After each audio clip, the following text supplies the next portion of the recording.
Om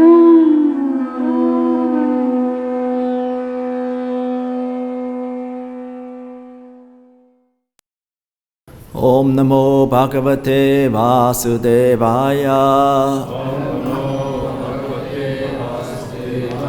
Om Namo Bhagavate Vasudevaya. Om Namo Bhagavate Vasudevaya. Narayanam Namaskrityam Naram Chaivam Narottamam Devim Sarasvatim Vyasam Tato Chayam Mudirayat Nastapreshu Abhatreshu Nityam Bhagavate Sevaya Bhagavati Uttamash Lokher Bhaktir Bhavati Naishtiki Krishne Svatamapagate Dharma Jnana Bisaha Kalonastra Disham Mesha Purunar Kutunoditaha Om Agyati Maranyasya Kananchana Salakyam Chakshurunvitam Yena Tasma Shri Gurave Namaha. Hare Krishna. So this morning we read from Srimad Bhagavatam, 9th canto, 15th chapter. 15th chapter, text 15.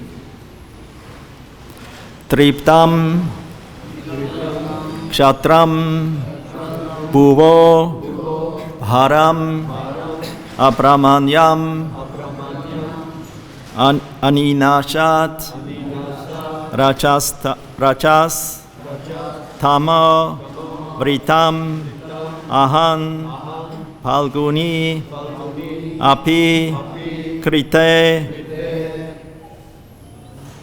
Amhasi Triptam, very proud. Kshatram, the Kshatriyas, the ruling class. Bhuva, of the earth. Bharam, burden. Apramanyam, sinful. Not caring for the religious principles enunciated by the Brahmanas. Aninashat, drove away or annihilated. You hear me? It's okay? Clear? So you should repeat more louder. Otherwise, or you don't hear me? Rajatama, by the qualities of passion and ignorance. Vritam, covered. Ahan, he killed. Palguni, not very great. Api, although. Krite, had been committed. Anhasi, an offense.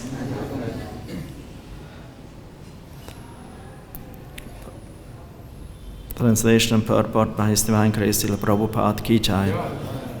When the royal dynasty, being excessively proud because of the material modes of passion and ignorance, became irreligious and ceased to care for the laws enacted by the Brahmanas, Parusharam killed them. Although their offense was not very severe, he killed them to lessen the burden of the world. Purport.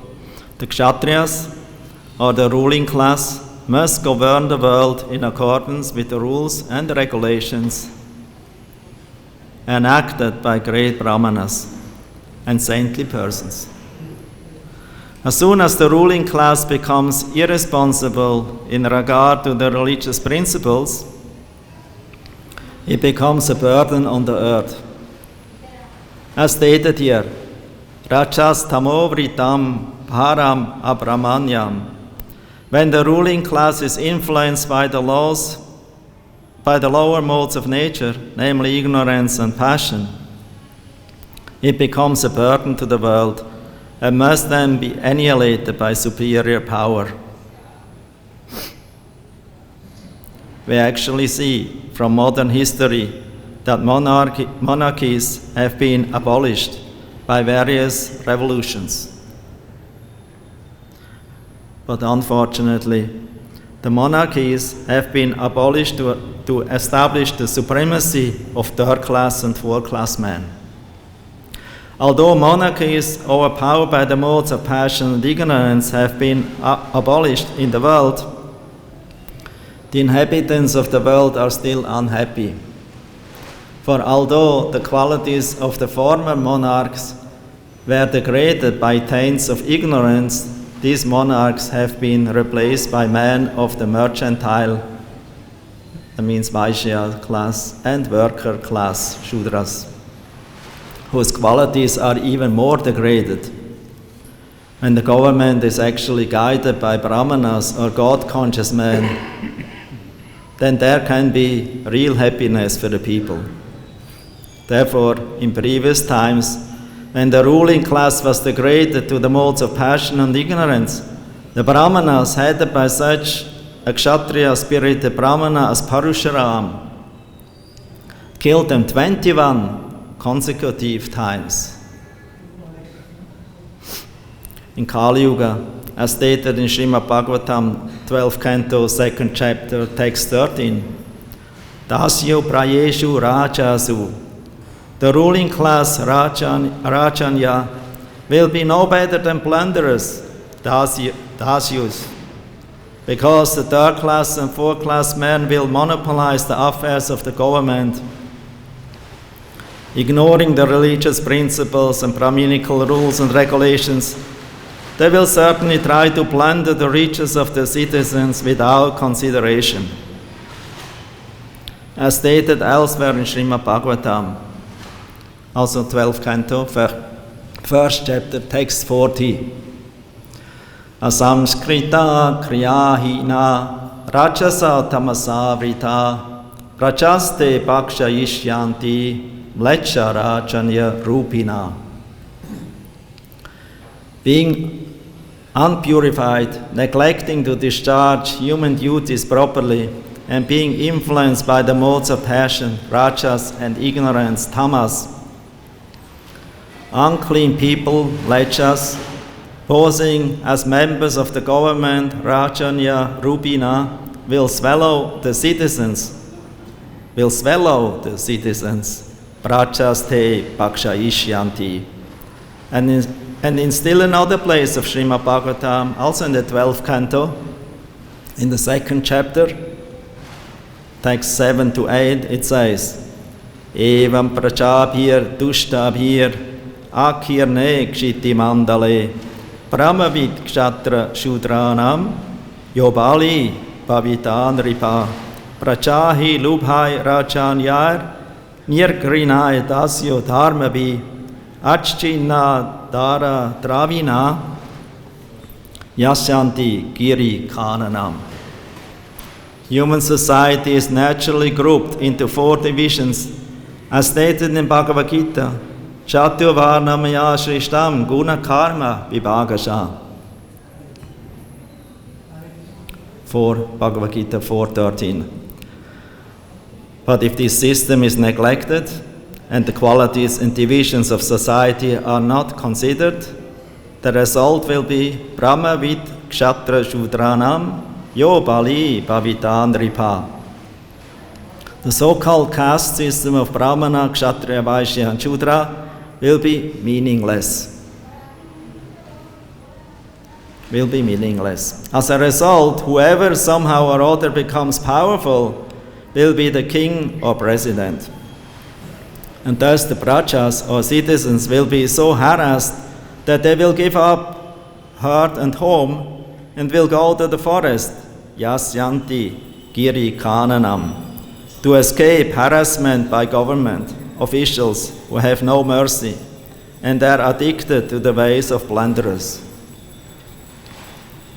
Therefore, the prajas or the people in general must take to the Krishna conscious movement, the Hare Krishna movement.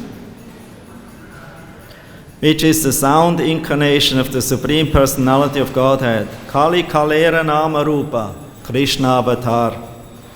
Krishna, the Supreme Personality of Godhead, has now appeared as an incarnation by his holy name. Therefore, when the Prajas become Krishna conscious, they can then expect a good government and good society, a perfect life, and liberation ultimately from the bondage of material existence.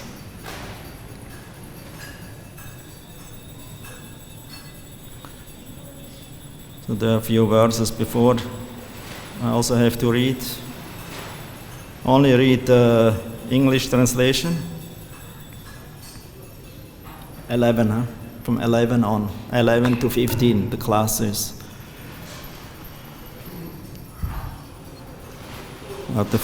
These first one, they're still connected with the previous classes, and now introducing us to today's class, and also in the future topics in the next days. When the great sage Richika returned home after bathing and understood what had happened in his absence, he said to his wife Satyavati, "You have done a great wrong. Your son will be a fierce kshatriya able to punish everyone, and your brother will be a learned scholar in spiritual science." Text 11. Satyavati, however, pacified Richika Muni with peaceful words and requested that her son not be like a fierce kshatriya. Richika Muni replied, "Then your grandson will be of a kshatriya spirit." Thus, Jamadagni was born as the son of Satyavati. Purport: the great sage Richika was very angry, but somehow or other Satyavati pacified him, and at her request he changed his mind. It is indicated here that the son of Jamadagni would be born as Parashuram. Then 12 and 13. Satyavati later became the sacred river Kaushiki, also known as Koshi. Shaptakot, there's one from Nepal, river, where coming down to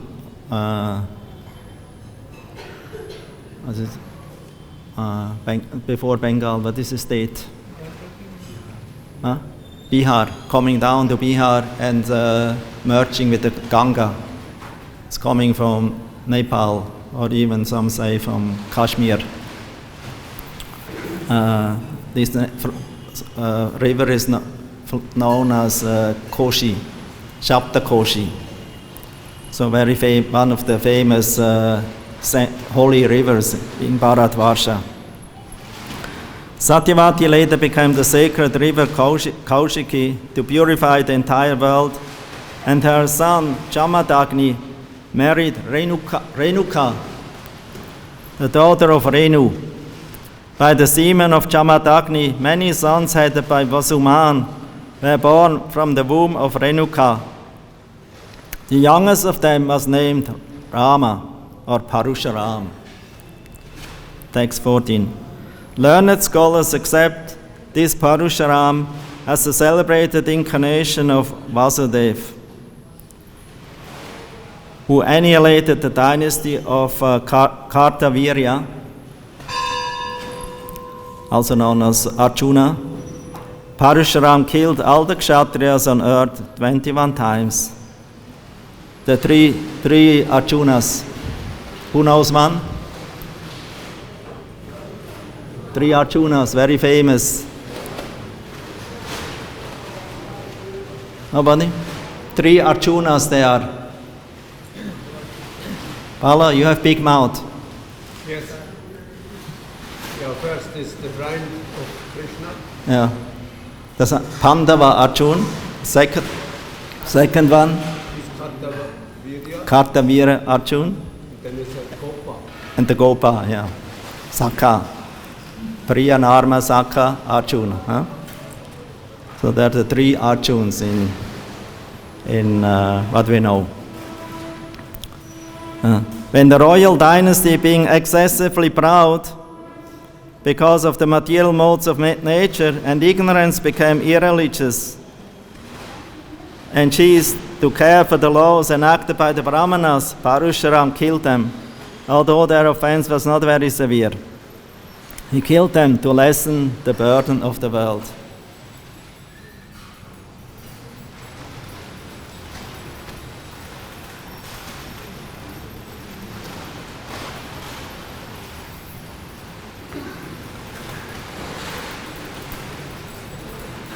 Hare Krishna. So the Parashuram avatar, his avatar, is mentioned in the list of Jayadev Goswami, Dasha Avatar Stotram. Kshatriya Rudira Maye Jagat Apagata Papam Snapayase Shamita Pavatapam Keshavadrita Prikupati Rupa Jaya Jagadisha Hare Jai Jagadisha Hare Jaya Jagadisha Hare. O Lord Hari, who has appeared in the form of Prikupati, you bathed the earth in the rivers of blood from the bodies of the Kshatriyas you have slain. In this way you washed away the sins of the world and give relief to those who suffer in material existence. O Keshava, Lord of the universe, all glories unto you. So he's also in the list of Leela avatars given by Suta Goswami in first canto, third chapter, Avatar Katha. And he is also described that he is a Shakti Avesh avatar. There are two kinds of Avesh avatars.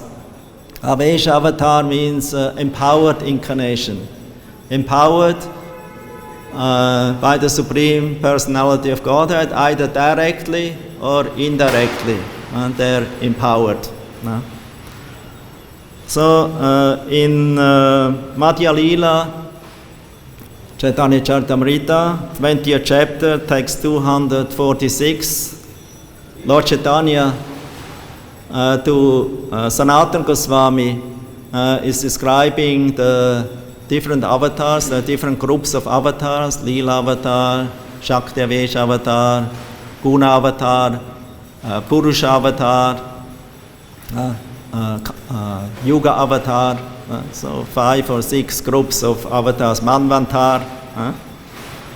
And then he describes the Shakti Avesh avatars. So he categorized them in two. That means forms of divine absorption. That means Bhagavad Avesha, such as Kapila Dev and Rishabhadev. And second, divinely empowered forms, Shakti Avesha.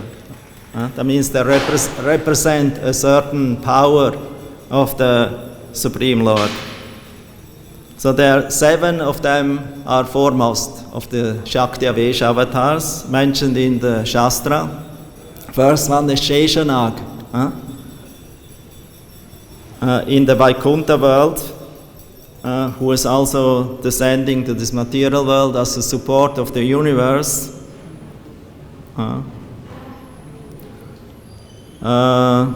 He's empowered for the personal service of the Supreme Lord, Svasevana Shakti.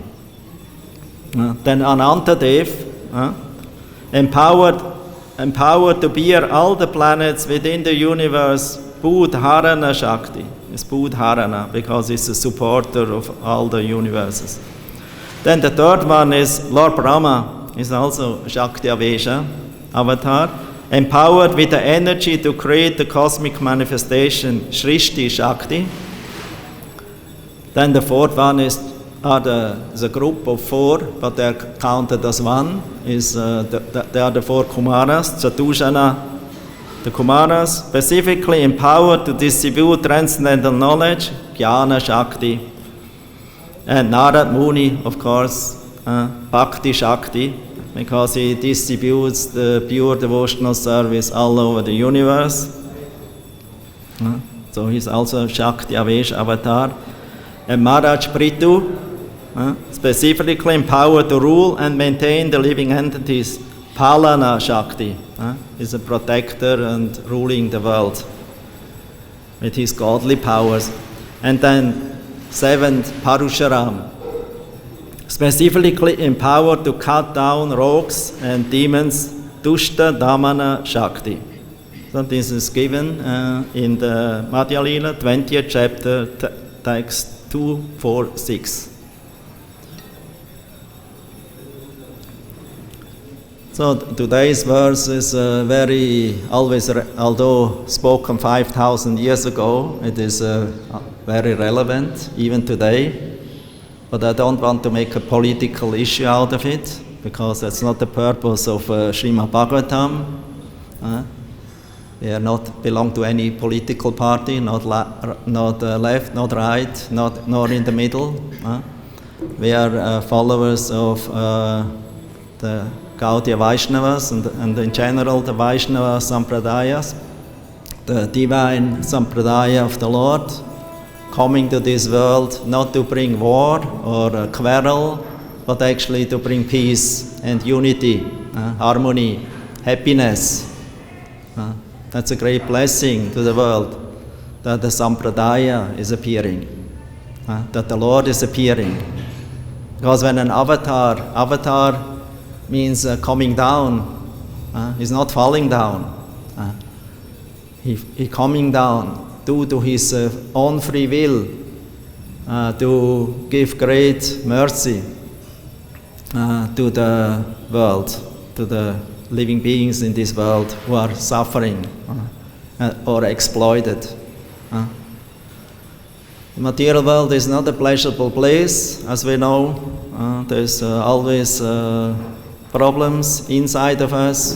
They are the main enemies. There are enemies outside, but actually the enemies are inside of us too.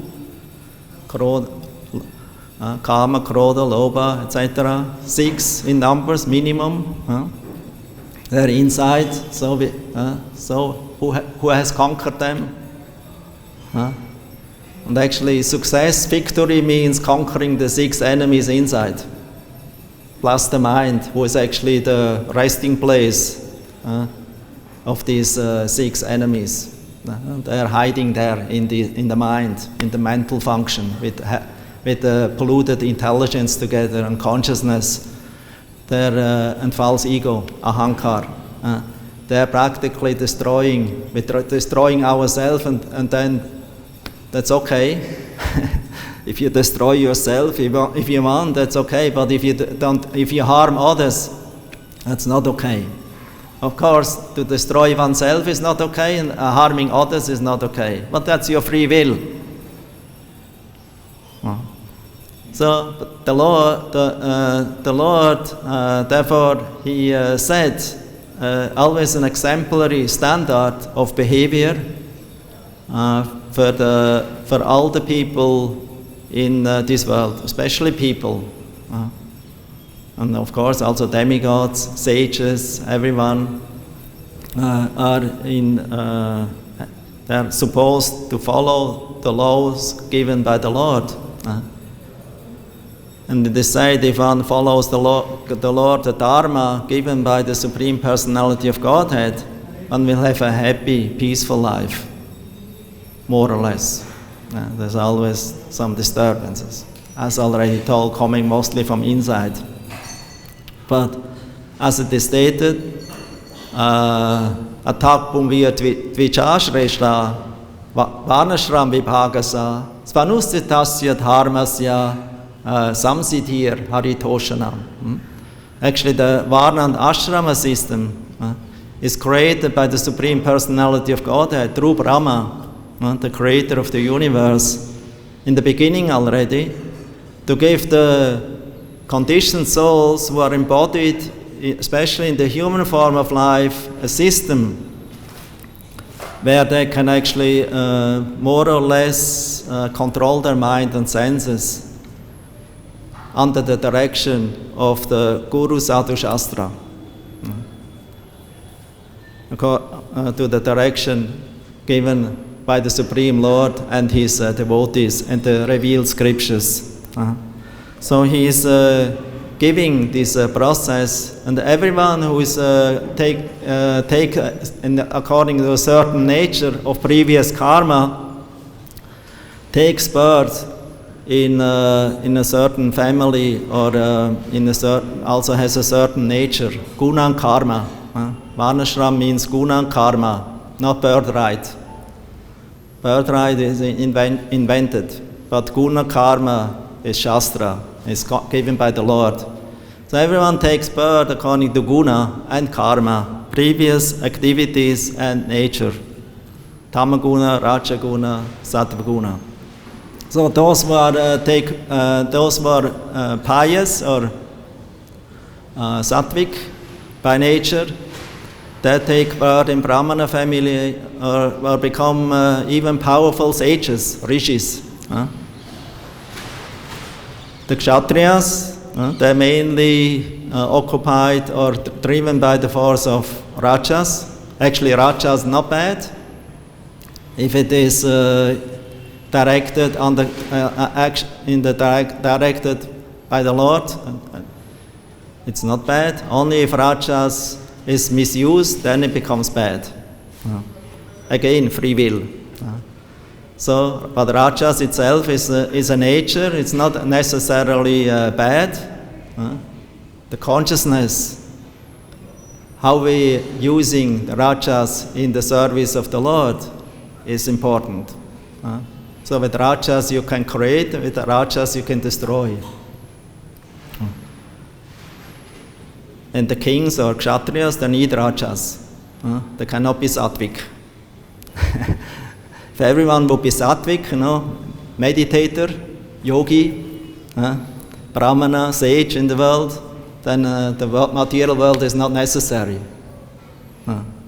Then we only have meditators. And then more or less also will be boring.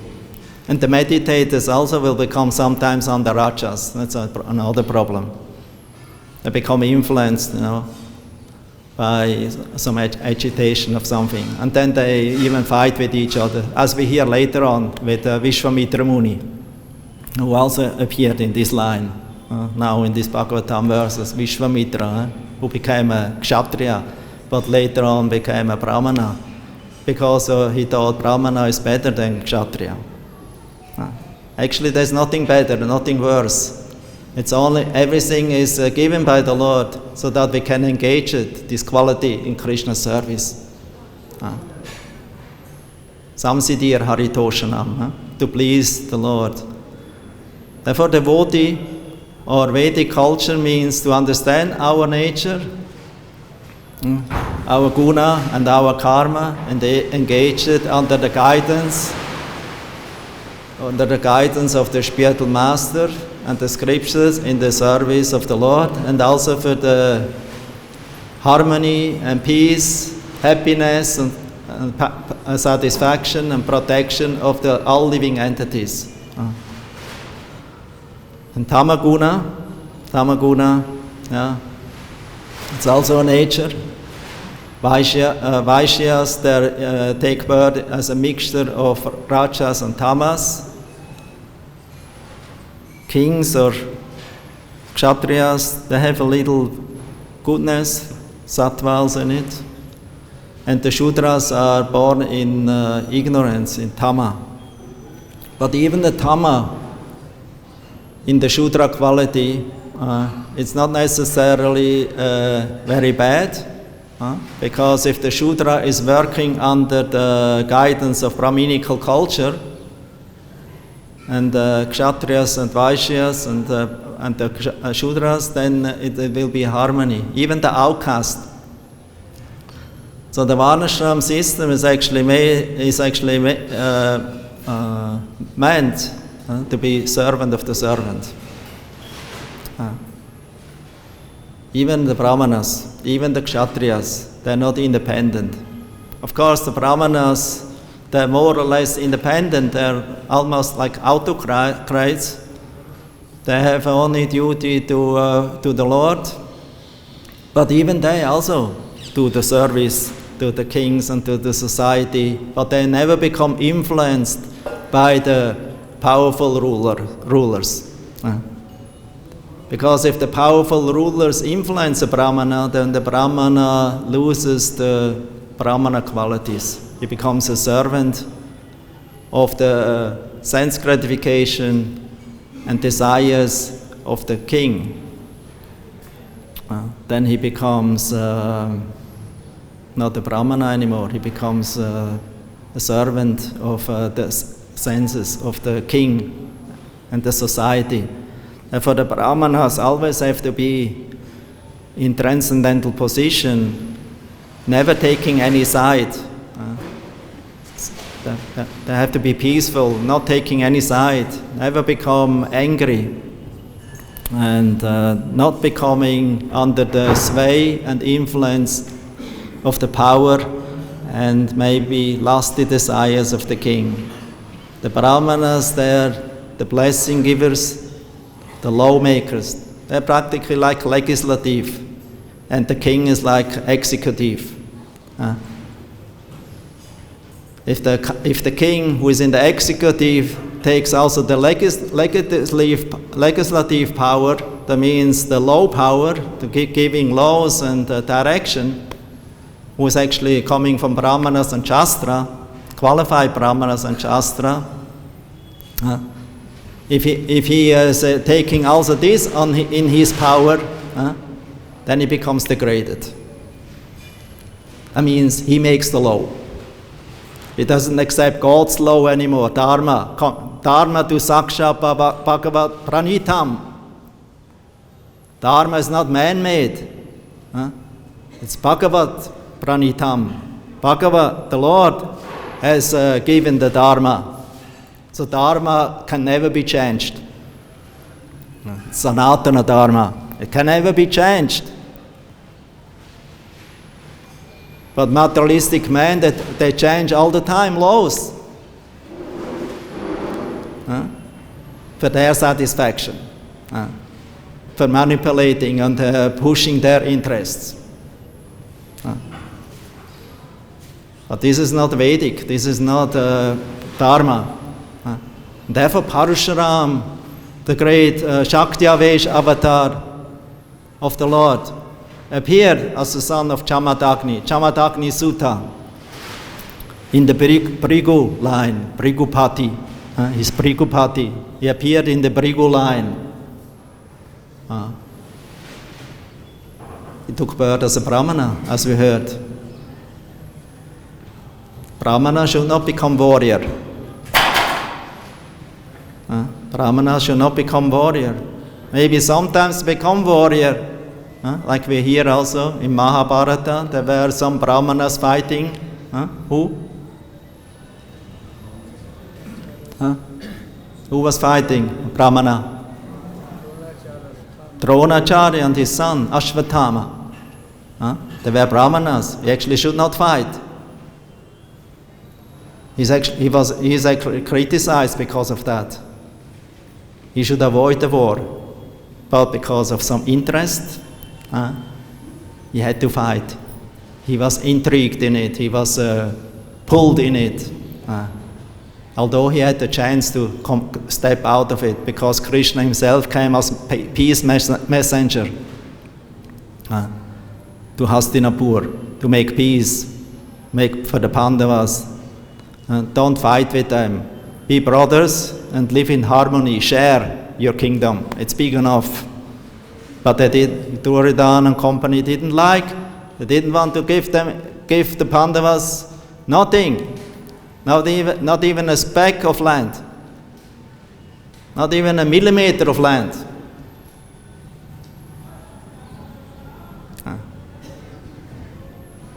And the great Brahmana and the great actually knowers and sages in that time,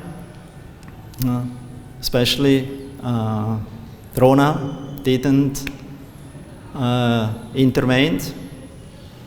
Anyway, even if he intervened, Duryodhana, who was very proud, very puffed up, he didn't follow. He didn't follow anyone's advice. And that is the problem.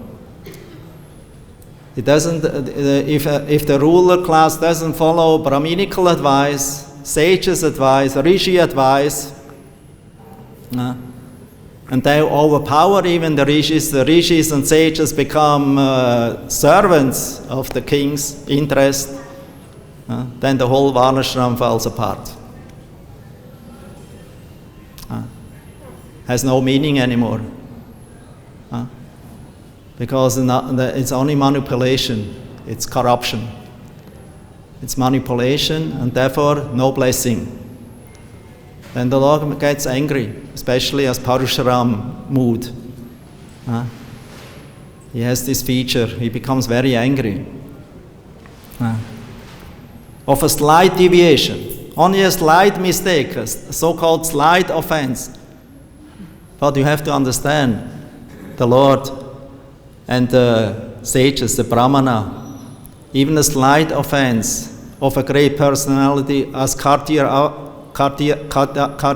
Arjuna, even although he made a slight offense, it was very grievous. It was because it showed the puffed up nature of the king. The king should be a representative of the Lord, as we heard many times. That means he's a saintly king. He follows the rules given by the Lord, Dharma, under the direction of the Brahmanas. And he should not be envious. He should be very charitable. He should be very munificent by doing well for the society in general. So even if a king is doing well to a society in general, but he is actually envious on the Brahmanas, and is even stealing something from them, this is very much condemned. Because stealing from a Brahmana, what to speak of killing him, it's a great crime, it's a great sin, Mahapapa. It's the greatest of all sins. And so this sin was performed by Kartavir. Although he actually received blessings of one other Shakti Avesh avatar, who was a mystic. What was his name?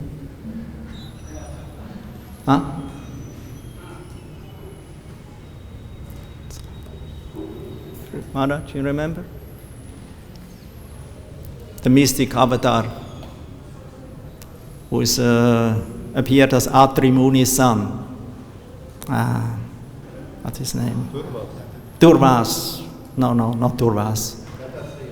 Dattatreya. Yeah, Dattatreya. So he was a devotee of Dattatreya. He worshipped him, and he, Vanamali, you fall asleep. Dattatreya, he worshipped Dattatreya with the purpose to become very powerful.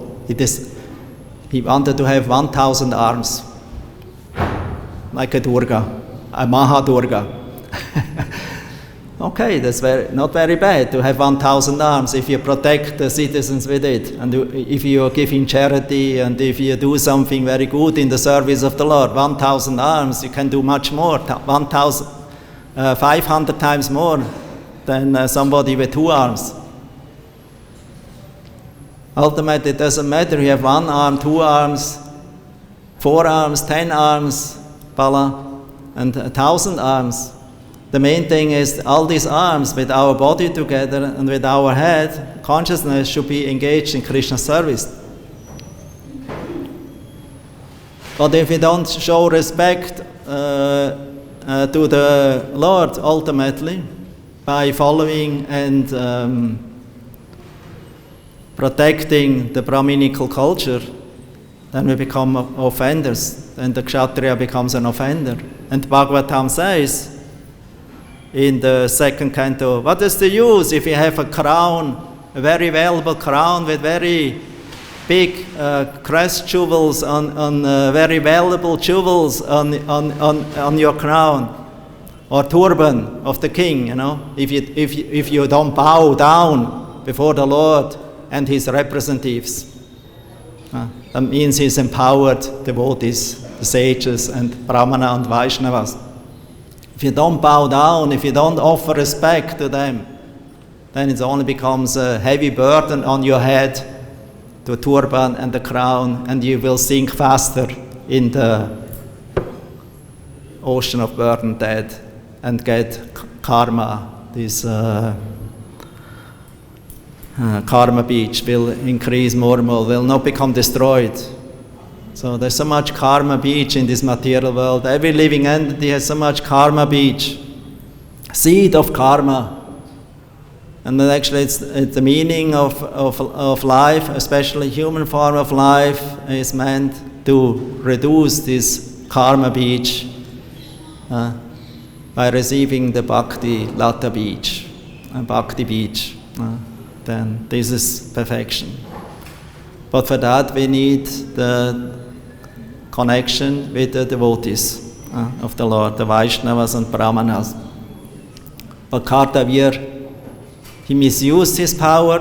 Instead that he became humble and merciful and kind to everyone, and especially also to the Brahmanas, he became violent. He became puffed up because of his rajas. Raja, as already told, is not the problem. But if the rajas becomes overpowered by tamaguna, so we become greedy and lusty on others' possession. On others' possession. That's the problem. So a king should not become greedy and lusty for others' wives, for others' animals and riches. Because Ishavasyamidam Sarvam, the Lord is giving equal share according to our karma to everyone. He's taking care and giving a share. And we should not take more than that what we actually, the Lord gave to you. And we have to be satisfied with that. But Kartavir Arjuna was not satisfied because he became very greedy for the Kamadhenu cow of Richika Muni. He became very greedy for that. And there the problem started. Of course, the king, the sage, he didn't want to give this valuable cow to a king to feed his army so that they can fight and conquer other countries and other places. And even for the people, there's enough cows for them. But the king, he was greedy. He thought, why I need so many other cows if I have this one cow? Because this cow is very practical. It gives unlimited milk. Very practical.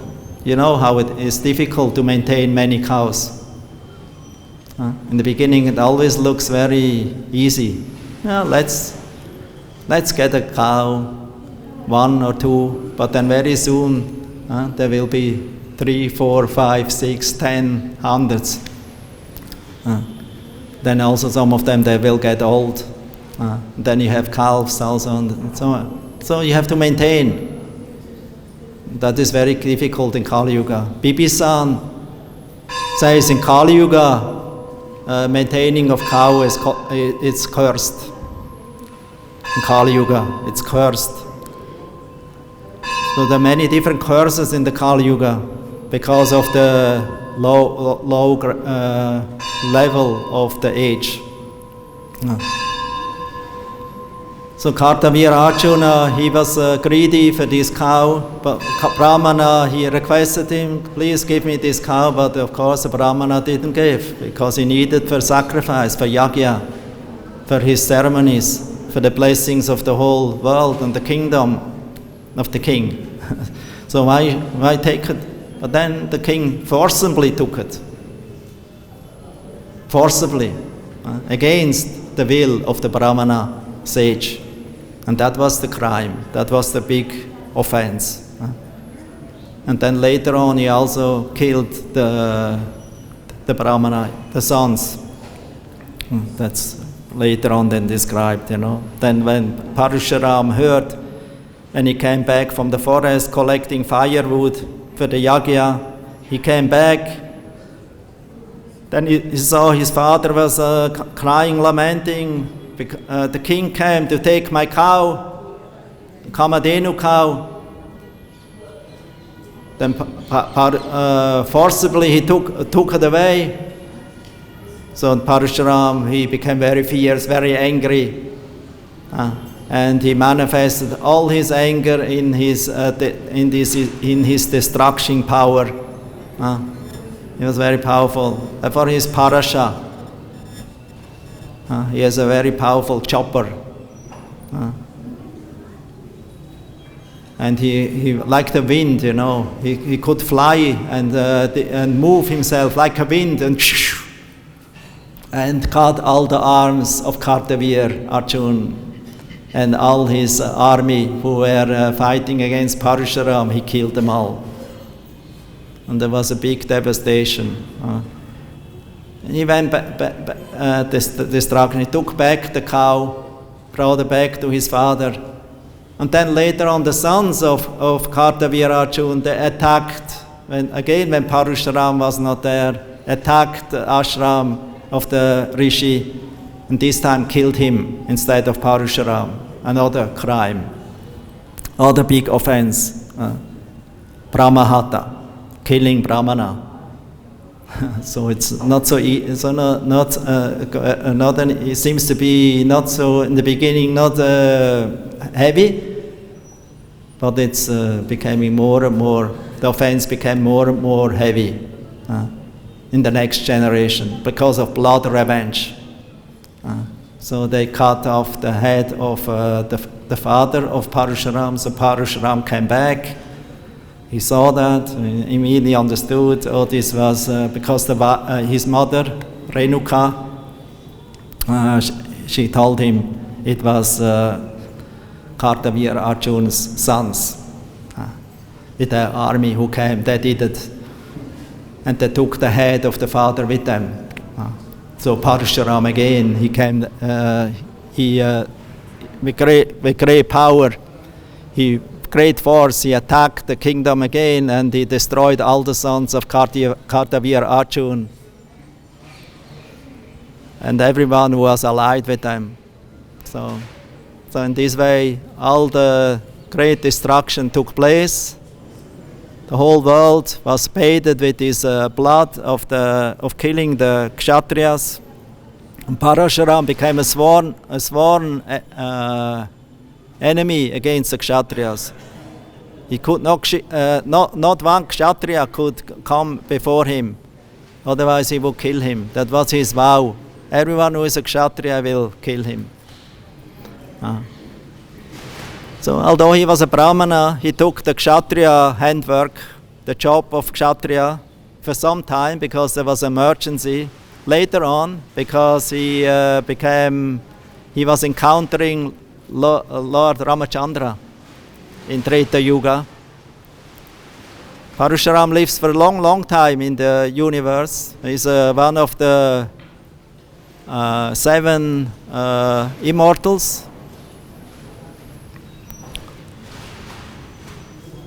Chiranjeevis. So he lives for a long, long time in this universe, on this world. Now as a Brahmana, first he was a Kshatriya, although he was Brahmana by birth. Then he became Kshatriya. Then he was encountering Lord Ramachandra. No more electricity here. Then Lord Ramachandra.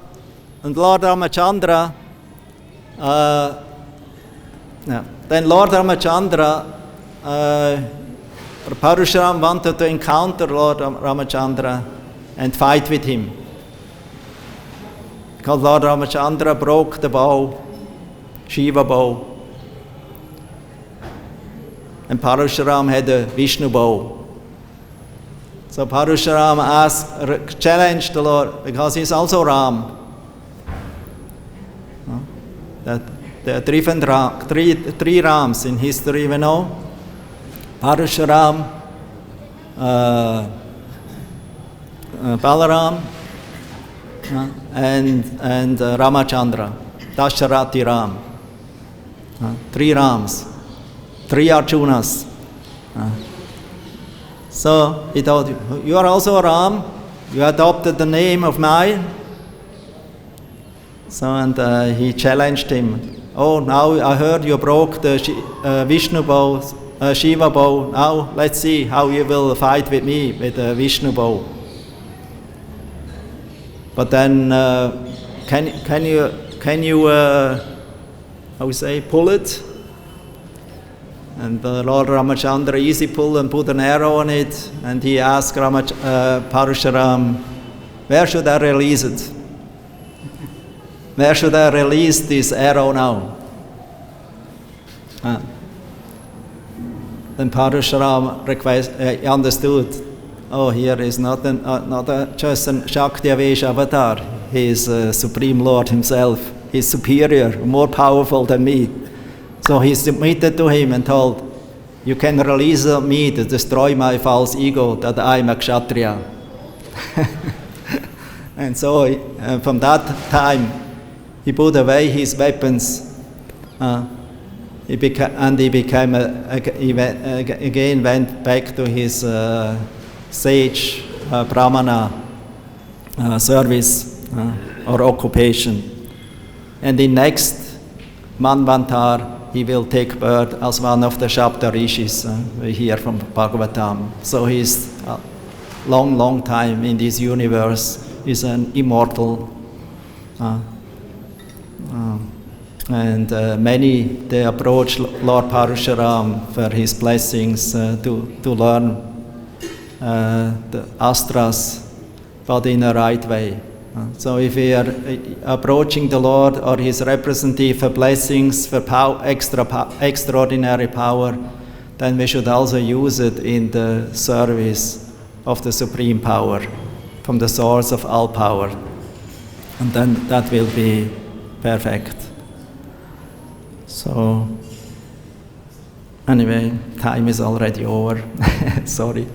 I wanted to say something more about Lord Chaitanya, but I mentioned already Lord Chaitanya. Lord Chaitanya came, Krishna Varnam Tvisha, Krishnam Sankapankasha Parshadam Yagyai Sankitam Priya Yachanti Samedasa. The Lord appeared with all his weapons and expansions and avatars who assisted him in introducing the Harinam Sankirtan together with the Premanam, with the pure love, ecstatic chanting of the holy name, absorption, real Sankirtan. Real Sankirtan means not just the chorus of devotees, but actually absorption in transcendental love towards the Lord.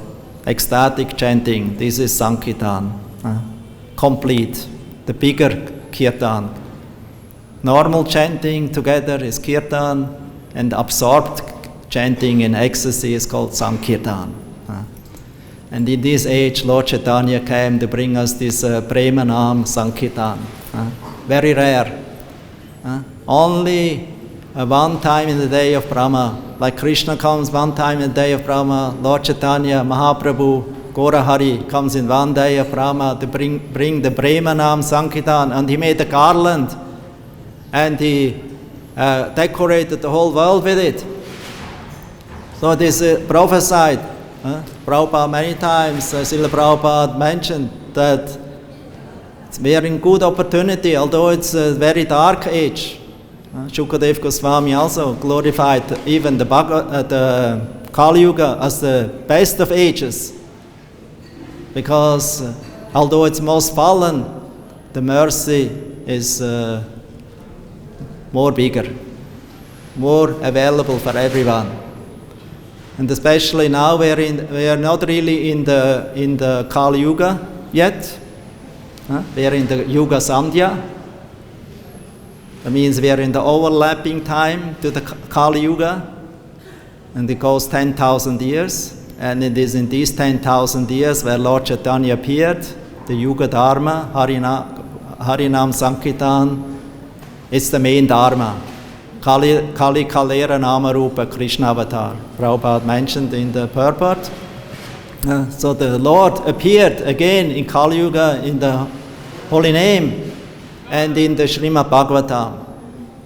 And in this way, Gornitai, who are like sun and moon, arisen in the horizon of Gaudadesh, they bring light to this world of Tamaguna, and they inaugurated the Satya Yuga 500 years ago. But it was not very much visible. It's because Lord Chaitanya is Chana avatar, his secret avatar. He comes as devotee, not as Vishnu. He didn't brought any weapon. So that means the movement of Lord Chaitanya was still undercurrent, not very big. Sometimes a little big, then a little smaller, then bigger. It became a little bigger in the history. Then it went down completely. And then since Bhaktivinoda Thakur's time and Srila Bhaktisiddhanta Saraswati time, they rejuvenated this whole Sankirtan, make it bigger and bigger.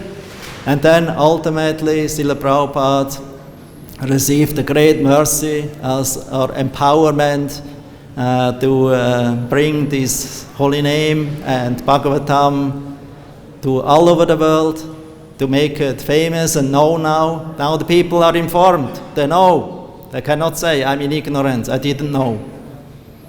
So they know now. So they have the opportunity to know through internet, through the book distribution, through the TV, through medias. So there's so much information given, so it's not ignorance anymore. But if you want to stay in ignorance, okay, what we can do. But the opportunity is here, the flood is coming, and it depends on even of a few of the devotees who stick to this process. And from that will become more and more, from 1, 2, 2, 4, 4, 8, 8, 16, 32, 46, 128, 256. More and more devotees will come, and ultimately it will spread like a virus. The real virus is Hare Krishna Mahamantra, and it is very effective if chants it purely and under the empowerment of Lord Chaitanya Nityananda, who is the reservoir of the holy name, Lord Chaitanya Nityananda. If one through the parampara will receive this mercy and chants it, the holy name, and spreads it, it will spread more and more like a wildfire, like a virus. And it will destroy, the first result it will destroy not the body, it will destroy the tamaguna. Vande si Krishna Chaitanya Nityananda Sahodito Gaudadaya Pushpavanto Chitra Shando Tamo Nudao, the Tamaguna. That means bodily concept of life, not accepting, thinking that this life is the only life, not understanding that we're eternal. Greed and anger and frustration, all these tamaguna will become destroyed. The enemies in ourselves will become destroyed by Harinam Sankirtan. That's the only medicine, only alternative. And this opportunity is here, especially now. We are in very crucial time. The Sankirtan explosion can really take over more and more in this time. Although we are already 500 years in this 10,000 years, so there will be still the time where it will spread more and more and will take over. Everyone will drown in this ocean of chanting Hare Krishna Mahamantra, and they will be happy. And then when the Panchatattva members, see Chaitanya Mahaprabhu sees that everyone is happy chanting Hare Krishna Mahamantra, then they become happy. Haritoshanam, then the Lord will be satisfied. So now I spoke it, but I want to speed out. Sorry to take a little longer. Hare Krishna, glory to Prabhupada, Sankirtan Yakya ki, Prantaraj Sima Bhagavatam ki, Hare Krishna Mahamantra ki, Param Vichayate Sri Krishna Sankirtan ki, Vivo. Hare Krishna, Hare Krishna, Krishna Krishna, Hare Hare, Hare Rama, Hare Rama, Rama Rama, Hare Hare. Keep going like that. Hare Krishna.